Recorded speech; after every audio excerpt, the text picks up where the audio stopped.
Good morning, good evening, good day, and welcome to Dramabuds. I'm Francine. I really love K-dramas, and I'm going to spend as much time as I want talking about them. Welcome to my podcast.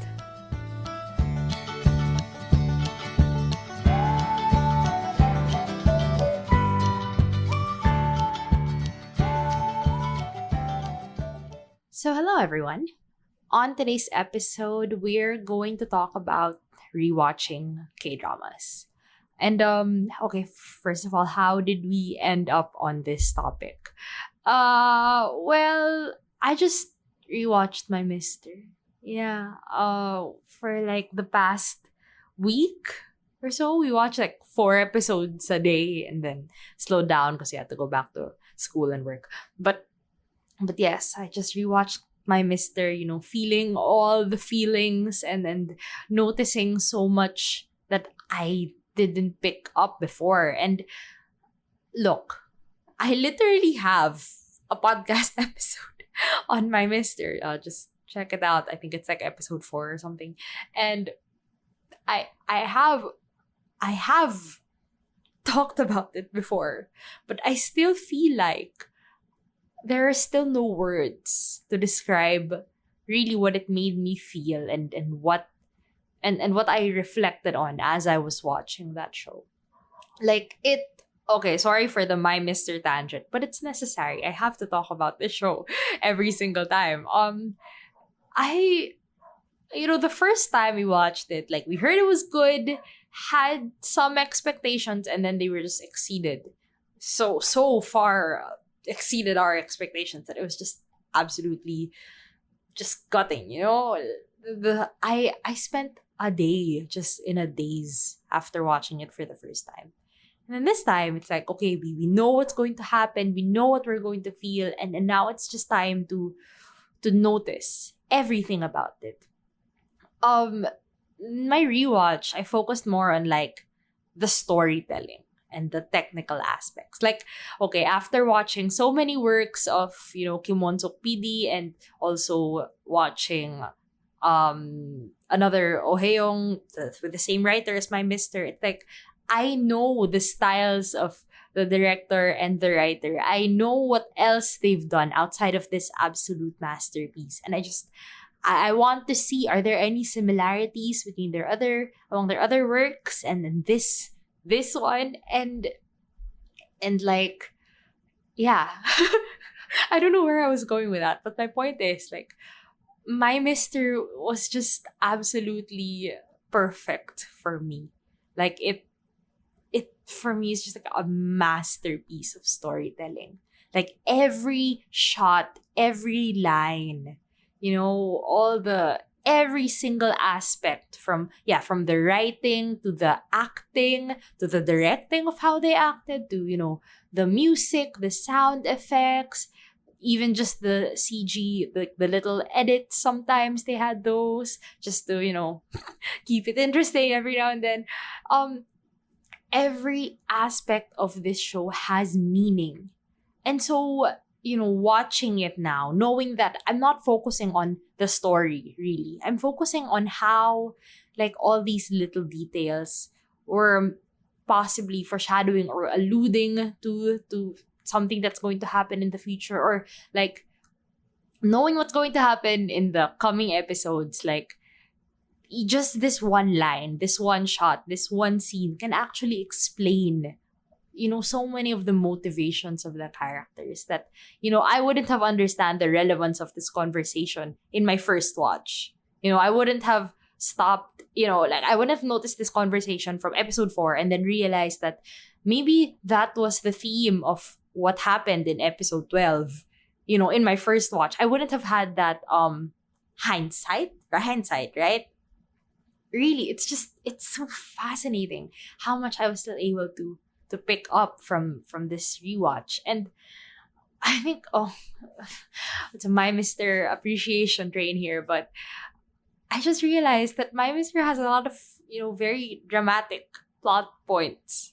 Like, makjang levels of, there's an affair, and then there's a rivalry in the office, and then there's, the age difference relationship between two coworkers, and then one of them is being, abused by a loan shark, and then that person also murdered someone and is taking care of someone who's old and disabled, and they're being chased by the police, and there's wiretapping. There's so many crazy aspects to this story. And like, if I had to describe the plot, of course, in all those tropes and those plot points and stuff, like, you'd think this show is insane. This show is, the world of the married insane. Why are you praising it to the high heavens for being an emotional masterpiece? Because the sum of the parts is not at all what anyone would have thought it would be. Right? Like, who would have thought that you could put all these plot points together and end up with a show that's like just really all about humanity and empathy. It's love for oneself, for one's family, for people around you that you're not necessarily socially obligated to care for, but you still do, because sometimes we find people on the same wavelength, and I don't know, society will dictate that this is an inappropriate relationship, that it's impossible for this to work, but it just does, and you find that kindred spirit. What is so good. And see, that's still a bad description, because I'm way off my outline right now. I knew this was going to happen when I started talking about my mister. But my point is, rewatching this show has made me appreciate it more. Like, I was not bored. I was not saying like, why did I even do this? I already knew it was going to happen. It's not about what's going to happen. It's about, what I felt, what I was thinking of about how things were going to happen, and how one aspect explained the other, and then just the symbolism of everything, how everything just tied up towards the end, and all the meanings, all the analysis all the meanings we could make with what we're given. It's just so much, and I'm not done. Like, I'm not over it yet. I have an analysis blog to go through, okay? I have so many things that I still want to understand about this show, because I genuinely feel like they put so much meaning into every little detail. So, going back to the actual topic of this episode, I am so sorry. Okay, you may say, okay, yeah, it's a great experience to watch a show again, especially if you loved it so much the first time and all that. But like, why rewatch K-dramas when there are hundreds or maybe over 1,000 shows that I haven't seen yet? Like, I keep telling myself, or like, I have this feeling right now. I think I'm going through a K-drama slump where I feel like I think I've watched all the good shows. I know there are lots of good shows out there that are maybe really extremely underrated, that even I haven't heard of them. Like, Live. If you haven't heard me talk about that show, no one has ever talked about Live. And yet, when I watched it, I really, really loved it. I really enjoyed it. Despite my frustrations, despite, my second lead syndrome and all that, I really love that show. It's one of my favorites. And so, like, my point is, see, there are good shows out there that maybe no one has talked about. But like, why am I stuck on the same shows that I've watched before, thinking that there's nothing out there for me to try? And so, okay, I'll present to you all the shows that I am thinking of rewatching and why. Because like, there's not one reason why I feel the need to rewatch something. And it's not just because I'm in a K-drama slump. It's not just because of that. It's because whatever. let's just go through it. Okay. So the first show I want to talk about is It's Okay to Not Be Okay. Mm-hmm. Have I ever talked about this show on the podcast? I don't really think so. Aside from like the recap, year-end recap and awards I did last year, like I have barely talked about It's Okay to Not Be Okay. And I know so many people really love it. For some people it's their top K drama. And I really loved it when I was watching it. But because I had those 2 months, like I was watching it every week, right? As it was ongoing. I had those 2 months to feel everything every week, and then I was, by the time it was over, it's like, okay, I processed my feelings. It wasn't like, oh, I watched it in the span of 2 weeks and it really consumed my 2 weeks, right? No, it was like it took up bits of 2 months of my life, so it doesn't feel, I don't know, it's like I described this as like, I just need to rekindle my feelings for it. Because I know it's good and I know I liked it. And I'm sure that if I watch it again, knowing what's going to happen, knowing that I will be kind of disappointed by the last plot line and, the whatever, the evil mother, like, I know that's going to happen. So I can prepare myself instead of like having these extremely high expectations of like, oh, I wonder if this is what's going to happen with the story. I'm so excited to see how it ends. And then being disappointed because it's, the evil mother who rose from the dead, apparently. See, it dropped the ball for me. And that's why my feelings for it kind of died towards the last maybe 2 weeks. No matter how good it is, it doesn't matter if like in pretty much every aspect, acting, writing, directing, in the Big Sang Awards, as of this, as I'm recording it, the nominees haven't been released yet, okay? So I wouldn't know, but like for me, it's worthy of best drama, best screenplay, best actor, best actress, best supporting actor. Like, it's worth everything. It deserves every award for me. That's how much objectively I love it. But I know that subjectively, my feelings, I know I love it, like, in my heart. I just don't feel that anymore. So I want to feel it again. And I think I will. But, that rewatch is several months away. So I don't know. Okay. Next show that I think I should rewatch. Or like these two shows, Chicago Typewriter and Goblin, they kind of fall under the same category. I didn't like them when I watched them. But I think they deserve a second chance.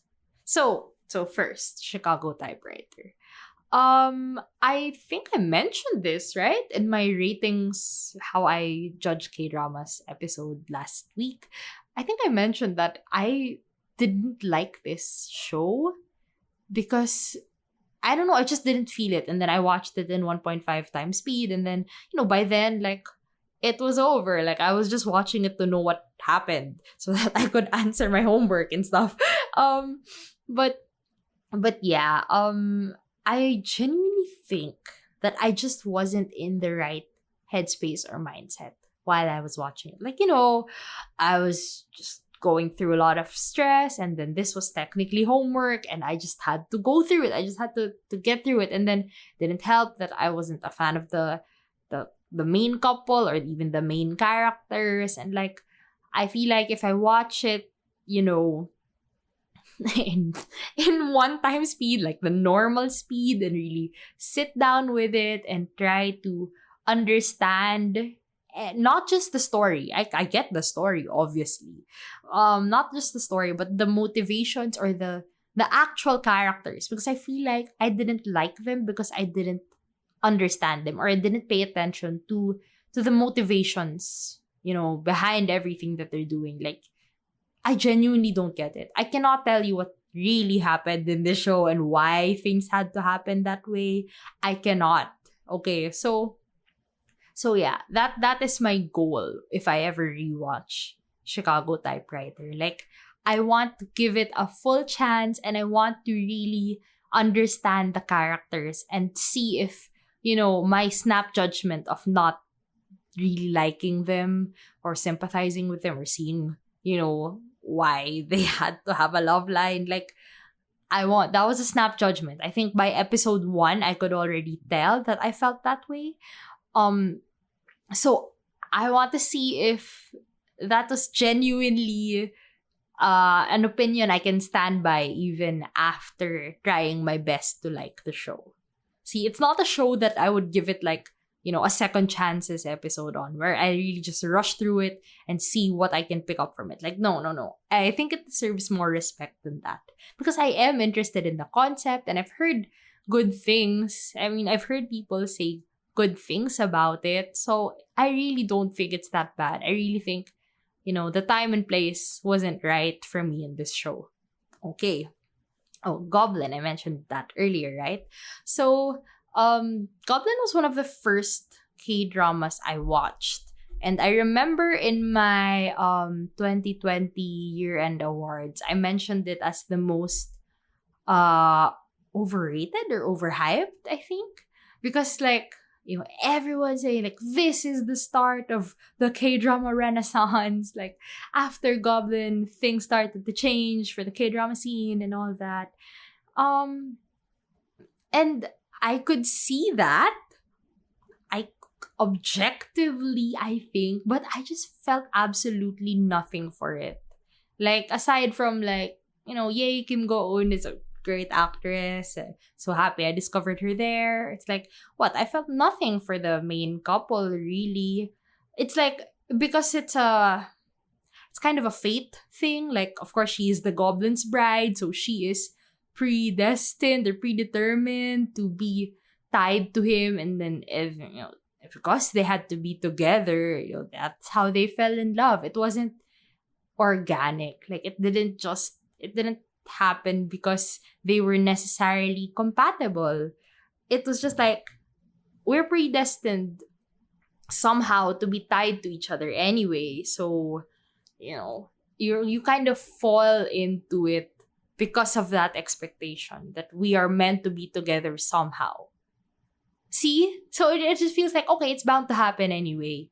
They're gonna fall in love anyway. And that's why I just wasn't into it. And then with like the second lead couple with the Grim Reaper and the chicken store owner with Yuina, I just wasn't into it. Like, it was not cute to me. Oh my goodness. Oh my goodness. See, like, everyone treats it as like a super classic, modern classic K-drama. And that's just not how I felt for the things that people like the most about it. For me, I love, the Goblin and the Grim Reaper, which the bromance of it all, which I think is a pretty common opinion. Like, most people love that the most about that show. But, I mean, the screenplay, I guess, I didn't notice it all that much. The cinematography, I get it. Very beautiful. The music's also great. But I think I need to focus this time on the writing. Okay, I need to focus on the writing. And, now that I've watched more of Kim Un-suk's work, which is basically, I just watched Mr. Sunshine. What am I talking about? I haven't watched The King Eternal Monarch. I haven't watched Descendants of the Sun. But I watched Mr. Sunshine. I know the highest of highest that Kim Un-suk's work can go, even if I don't believe that she wrote it. Even if I still believe that her ghostwriter was really, really good this time. But yeah. Now that I have some point of comparison as to, the best of the best that we can achieve with this writer, I'll see how Goblin holds up. I know it will definitely not top it, but the fact that it just has such the cultural impact, even the international impact, I don't know if does it deserve the hype? That's something I want to ask. But I think, a second chance and the thing is, I watched it. It was one of the first K-dramas I watched. So I feel like my appreciation for K-dramas was still very, limited. I've only watched like World of Married Chloe, Hospital Playlist at that time, Prison Playbook probably. And so I wasn't cultured enough, I couldn't have appreciated it with everything that I now know about K-dramas and the culture and how things generally play out. So there. Yeah, I think it deserves a second chance. Okay. Another category, which is a little bit like slightly above the last one. I liked the show, but I didn't appreciate it enough. Do you know that feeling? It's like, I like it. But then others are saying so many things about how it's so special and so this and that and like, I can slightly see it. I slightly felt it, but never to the extent that others do. So our example for this category is When the Camellia Blooms. Okay, so as we all know, I only watched this for Kang Hanu. And then of course it won Best Screenplay at the Piksang Arts Awards. Not Best Drama, that was Hot Stove. Daesang. It won the Daesang. Like, what? That's crazy. Right? What is the cultural impact of this show that it deserved a Daesang? And I kind of get it. I kind of feel it, right? I like it well enough, like no glaring problems whatsoever. I understand a bit why it won those awards. And there are aspects that I really like about it. I love, the family aspect and the community that it built. Like, for me, it's very warm. And, the serial killer plot twist, a little bit, I kind of called it. Like, I kind of felt like, I'm pretty sure it's this guy from, do I spoil it? Yeah, sure, whatever. It's been over a year. Ever since the CCTV was installed and then, something happened in Camellia where basically the serial killer was able to go through all the blind spots of the CCTV. Like, just with that, I already kind of knew it was gonna be the handyman guy. And so the twist wasn't too surprising. I mean, the initial reveal, and then the twist again. That was pretty good. And like, I was emotionally attached to some of the characters. I love Pilgu, that child actor. No matter what role he's in, he will always be Pilgu to me. Okay? I really do love that child. So there, okay? There. Yeah, see, I could say things I liked about it and that it did pretty well. But why didn't I fall in love with it the way others did? That's kind of what I am trying to to achieve in my rewatch. No, I don't want to force myself to love it, but I feel like I liked it, but I just didn't appreciate it enough. Like, I could like it more. It's up my alley, essentially. In many ways, it's up my alley, and I think just need another try to really, really, really where was I going with this? Just to like appreciate it fully, to get why others love it so much. Okay, that's another one. Okay, another category, I guess, that another category is I can appreciate it more now that I know what's going to happen. Or more accurately, now that I know what is going on at any given moment. Because when I first watched it, I understood nothing. You want to guess what show this is? Yeah, it's Stranger and Stranger 2. Look. I watched this with my sister who had already watched it before. So if I really couldn't understand something and like there were no spoilers involved in explaining it, she had to explain things to me just for me to understand what was happening. I'm not good at keeping track of things, okay? It's not like Arthdal Chronicles, which I was watching. We were watching at the same time as we were watching Stranger. It's not like that show where like I just had to keep track of the lore and the people, but there weren't a lot of mysteries. There were just twists every now and then and reveals. But generally, whatever was already revealed, I understood what was going on. But with Stranger, it's like, did I understand what even happened? Probably not.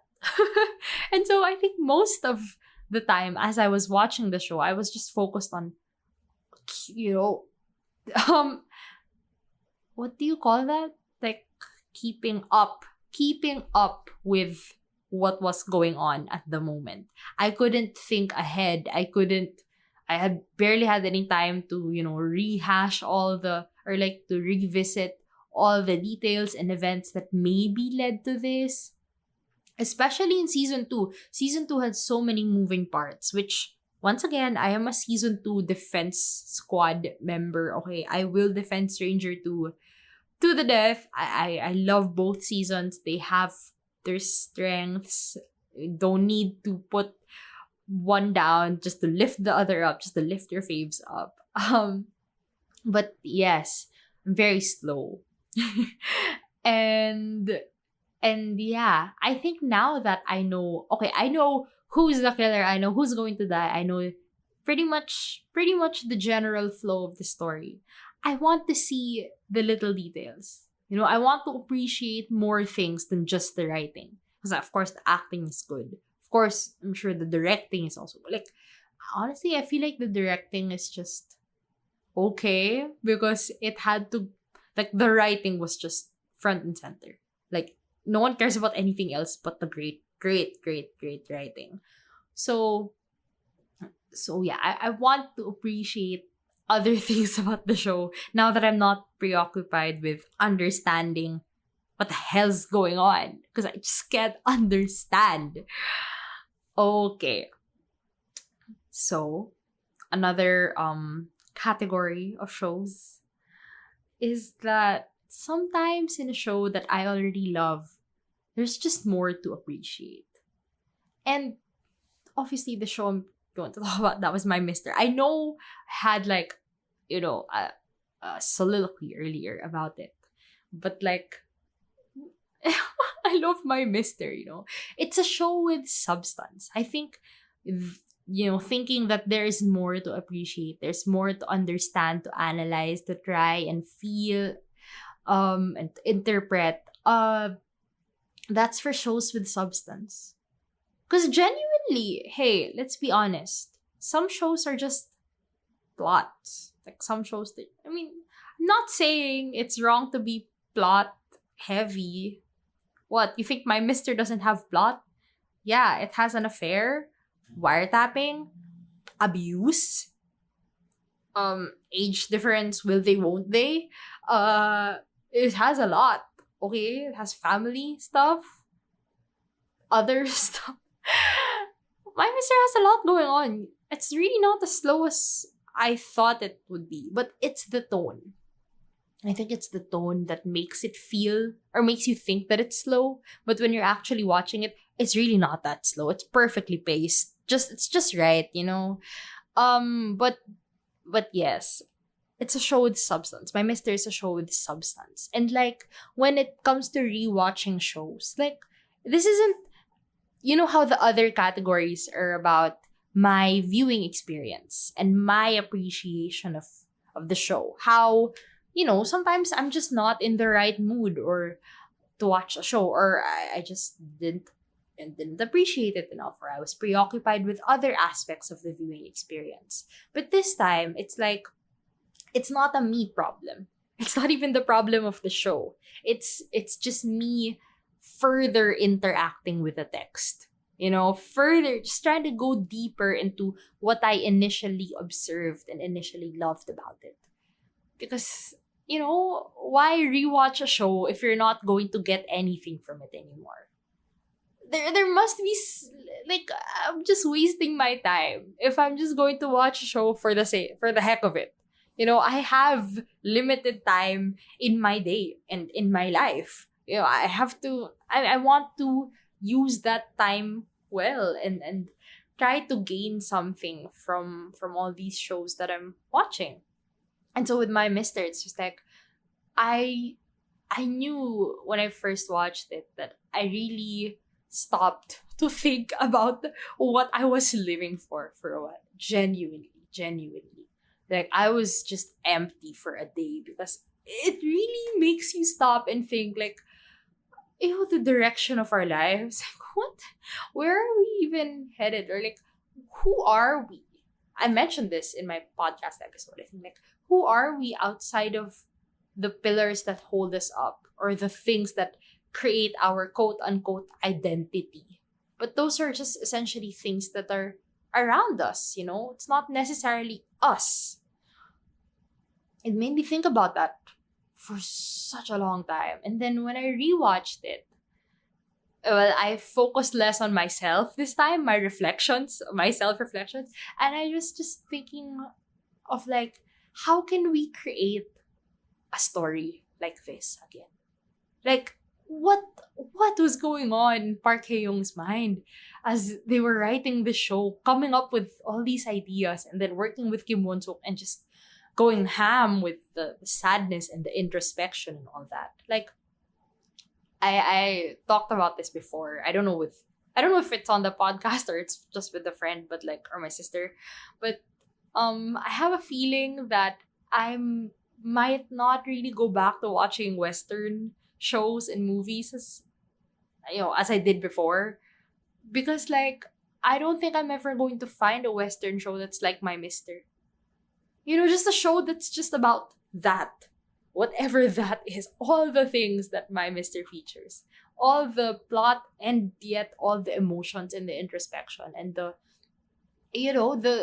commentary, I guess, on our place in society. It's not a social commentary. It's like, the society is so corrupt, or there's so much what do you call that, apathy out there. Not like that. It's just like our place in this grander scheme of things. That's what My Mister was kind of discussing, but not in a plot way. Not because, he was in a government agency and he was caught in a scandal and he, had to deal with this and that. And no. I don't know how to explain. See? I told you, I don't have the words to describe My Mister anymore. I talk so much on this podcast. And yet, My Mister I'm stumped. Genuinely. But yeah, sorry, going back to my original point, like, I don't know if there will be a show like My Mister again. And part of me was so inspired. Like, why can't we write a show that's like My Mister, discussing these themes, I guess, in our context, in our world, in our country or whatever? Like, why can't we make something like that? Because don't we all face these struggles? Like, don't we all, most of us face the struggle of just, like, living the good and righteous life, the straight and narrow path. And yet, we're just not happy. Like, isn't that such a relatable struggle? It's not about, I want to find the love that will keep me happy forever, whatever, like that. No, it's not about that. Those aren't the stories I want to tell. I want to tell a story about just the average life. You people living an average life and being stuck in a world that they're just comfortable in, but they're not necessarily happy in. You tell me if that's not a feasible story in any setting, any situation, any country, any society. You will see so many of those people everywhere, no matter where you go, I swear. So there, that's what I got from My Mister in this second rewatch. There's more to appreciate in a show that has so much substance. And that just that's such a such hard-hitting, I don't know, is it even hard-hitting? See, I don't know. It's just so good. If you haven't watched My Mister, I hope this has somehow convinced you to give it a try. Because I genuinely believe that if you just try to really watch it and really think about these people, what's going on inside of them and not just around them. Like, how it's not about the plot, but how they deal with the plot, how they change or how they reflect on their lives because of the plot. Just try My Mister. It's really beyond amazing. Okay.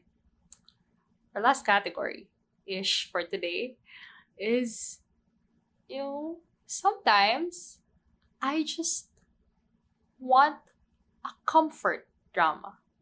There's always some sort of trend or tweet going around Twitter, obviously, about like, oh, what's your comfort K drama, or name a show K drama that you've watched more than 3 times. For me, that the only show really is Hospital Playlist. Is anyone surprised that this is the answer? I'm sure we all know what I feel about Hospital Playlist. So, I mean, do I really need to explain this? Okay. I think I've watched Hospital Playlist around 3 times by now. And it's not like 3 times straight or like in one, I regularly watched three, those same 12 episodes 3 times. It's just like every time I'm sad, every time I miss them, I watch an episode of Hospital Playlist. And just, it just accumulated probably around 3 watches by now. And I don't know. It's my comfort K-drama.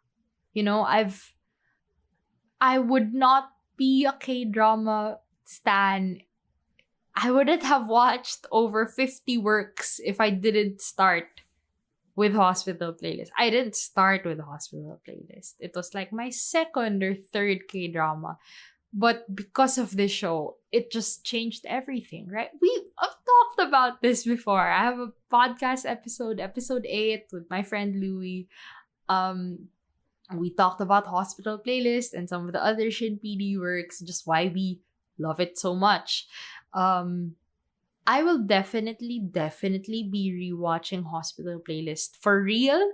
When they finally announced when season 2 is coming, because we know it's close. Please, I beg you, Shin PD, please give us season 2. I'm truly just in love with, the world, the world or the community that this show built. I mean, all the characters, just the setup of it, and how, the episodes are about their friendship and their band and their families and their residents and their patients. All these, so many people that just breathed life. They breathe life into this whole show. It's comfort, and it came at the perfect time. It came at the start of quarantine, and it's still going on, and we're still going to have it in our lives, at least for 3 months, and then we're going to start hoping for season 3. And basically, it is my home in K-dramas. Like, if I had a home, it would be Hospital Playlist. So every time I rewatch that show, it's because I am looking for that comfort that the show gives me, for that feeling that I'm with my friends, the only friends I made in the this entire period of my life that just miraculously vanished. It's gone. A year of my life has passed. We're still here, but at least I still have Hospital Playlist to look forward to. So, in general, why do I rewatch K-dramas? Sometimes, most of the time actually, it's because my experience with a K-drama hasn't ended after just one watch. Like, sometimes you watch a show and then, okay, whatever, it's over. I mean, like, I liked it or I didn't like it, whatever. I felt this or that. I hated this character. I love this character. Whatever you felt for that show, when it's over, okay, we can just move on. You don't need to go back to it. Like, your journey with that show is done. But there are just some shows where, you loved it or you hated it, you felt this or that, and, wanted this to happen or that to happen, or was perfectly happy with everything that you saw. S- And yet, somehow, you still feel like you're stuck in the world of that K drama. That you want to know more, maybe, about what's going to happen to them after the resolution, right? Why did it have to end at this point? I still want to know if they're going to be happy. I still want to know if they're going to achieve this and that or whatever. Or sometimes you're just like, I still feel like I need to know, or I need to be around these people, these characters, this community. I still need to be there. I still need to feel, the warmth that they give me, or all of that. Like, it's kind of how people feel about books, right? I have not read a book that I enjoyed in a very, very, very long time. But I do remember when I was a kid how sometimes I was just so immersed in something I was reading. And then when it was over, it's just like, oh, what am I going to do now? I still want to read about these characters, or I want to go back to this point in the story where this was happening, and everything was great, and everything was just so compelling, and I was so immersed in it. And K dramas are like that, except it's visual and auditory, and you can see and hear everything. Um, that's my point. Essentially, most of the time it's because we're not done with the K drama yet.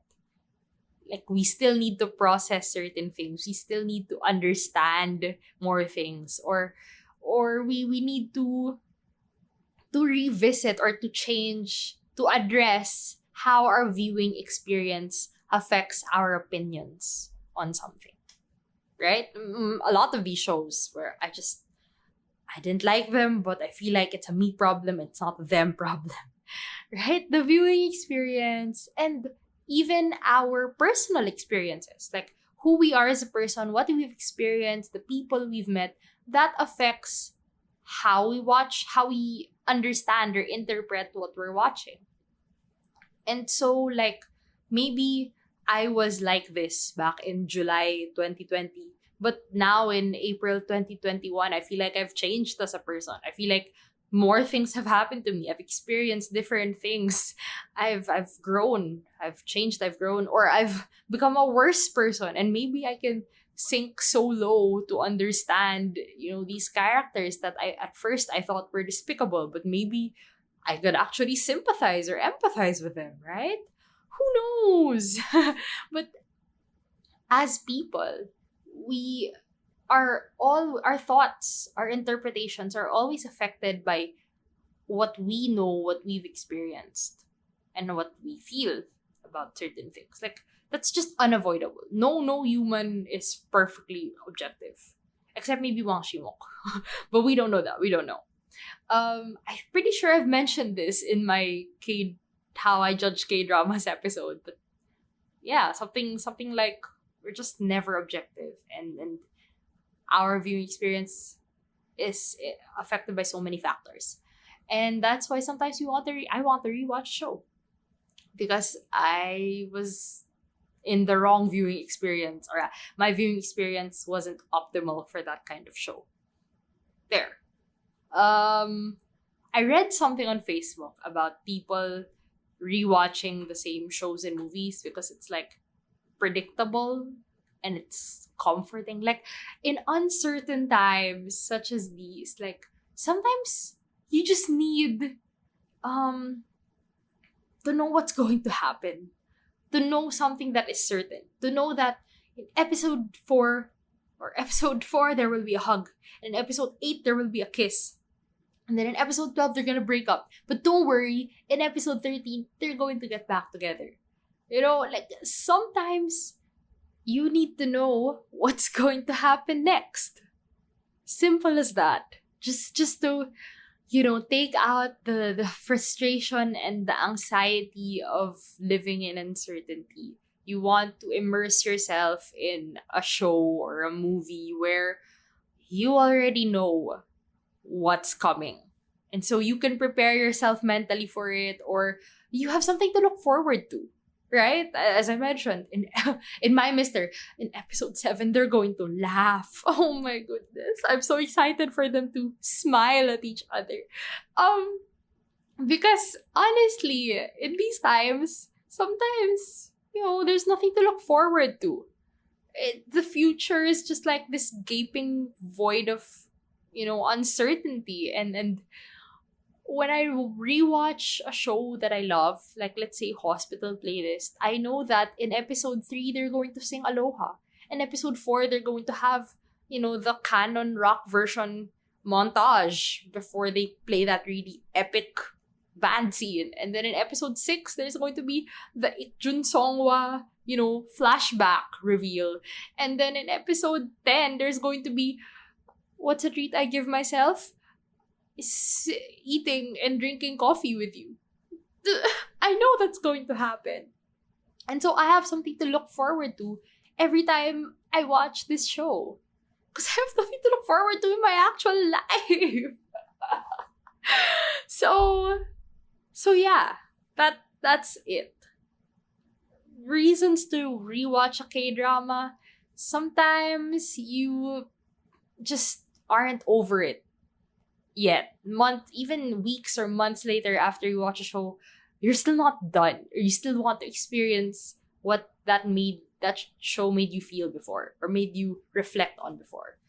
Sometimes it's because your viewing experience didn't match up. I mean, like, you weren't in the right headspace or mindset to really appreciate the show. It was just the viewing experience wasn't right, even if the show itself could have been okay. Sometimes you just want comfort, Sometimes you just want something predictable and something safe, something that isn't uncertain. And that's it. Sometimes there's more to love with something you already love. Sometimes you want to be inspired by a show. Like, what's a show that inspires me? Do you like Brahms? Chesong Song oh my goodness. Songa. She inspires me to, to try things. To try what I think I'm passionate about, and then maybe not be great at them. But try. Okay? Because I lose time, but I don't know, I don't want to lose myself by just letting go of everything I think I love, everything I think I want to do, just because it's not a sure success. Missing inspires me. Sometimes when I think, like, am I really going to end up, in a corporate job? Not knocking on it, but I'm just saying, like, it's just something I never imagined for myself. But the reality is, it might happen. And so, like, I have to destigmatize that. I have to, like, accept the possibility of it happening. And, like, I have a fear that I might be Jangore, who is not necessarily dumb. He's not incompetent. He's just a fish out of water. And that is my fear. It is my fear to be a fish out of water. But I see Jangore. I see him fail. And I see him mess up. And yet I still see him persevere. I still see him giving the best quality and quantity of his effort to survive. And I think that no matter where I end up, I'm going to try, because that's all I can do, right? That inspires me. Sometimes you rewatch shows because you see these characters struggle, and you know that they're going to succeed somehow. It may not be, a roaring success. It may not be exactly what they wanted at the start of the show. But if you look at it, if you really think about it, it's still, they're still living a good life somehow. And they can be proud of themselves, even if they didn't achieve what they initially thought they would. So how'd this end?